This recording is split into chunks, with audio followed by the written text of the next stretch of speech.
Next night, more worrying news about the north-south divide and how this time it impacts on children.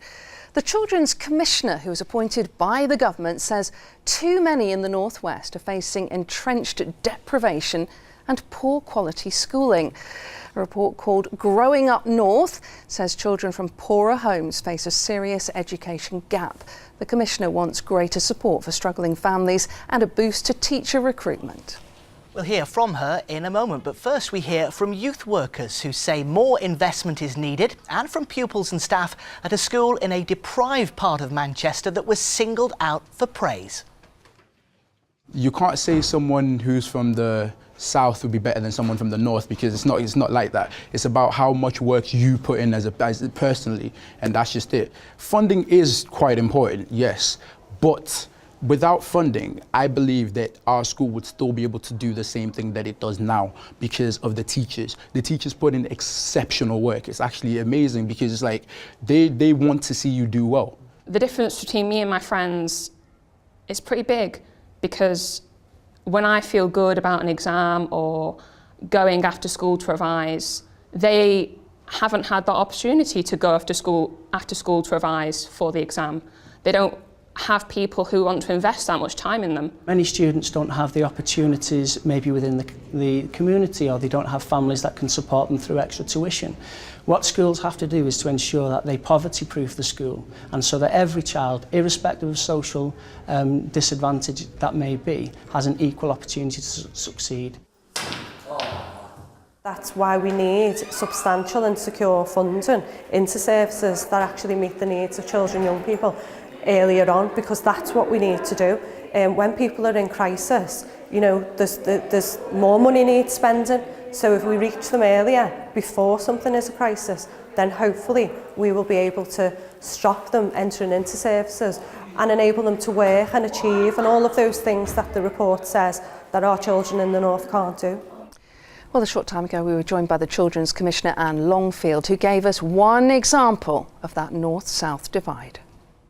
Children in London on free school meals are 40% more likely to get good GCSEs and are twice as likely to go to university than children in the northwest.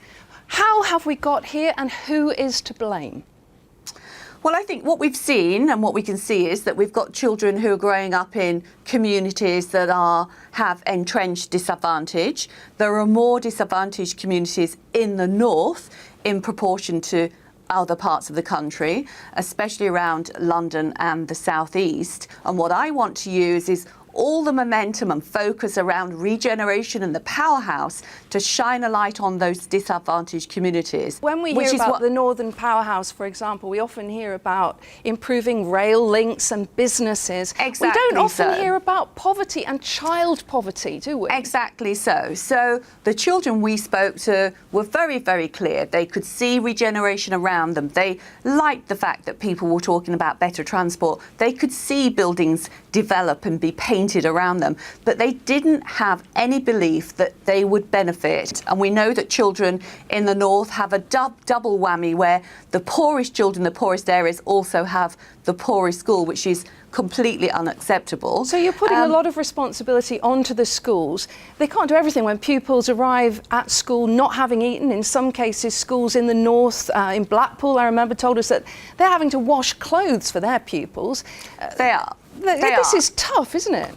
It is. It's very tough, and schools can't do this all alone, but we can see from what's happened in London that schools can make a huge difference. I want to see more children's centres and family hubs that will support families to help them help their children. Because we've seen hundreds of those Sure Start centres closed down, haven't we? There have indeed, and that's something that communities have been very clear about that they want to see stopped, which is why it needs new investment to help not only maintain them but rebuild them too. There's a clear recommendation in the report that investment from central government should come through, and that should be for the poorest communities and also to support schools. That has to be part of rebuilding those disadvantaged communities. When? When would that come through? When is this going to happen? I've recommended it in my report today, and the report isn't the end of the track. It's absolutely part of that ongoing making the case, along with Northern leaders, that this is something which is a major priority. So I would hope that this would be in place absolutely as soon as possible. These children are growing up now. They need help now. It's not something they can wait for. Anne Longfield, Children's Commissioner, thanks so much for joining us. Thank you. Well, a spokesman for the government said they wanted to create a country where everyone gets the best start in life, no matter their background or where they live. They say the Northern Powerhouse programme includes £3.4 billion investment to boost the local economy, £12 million to spread good teaching practice in English and improve early literacy, and schemes that help families to support their child's education at home. Well, moving on to more news now. The parents of Alfie Evans have asked European judges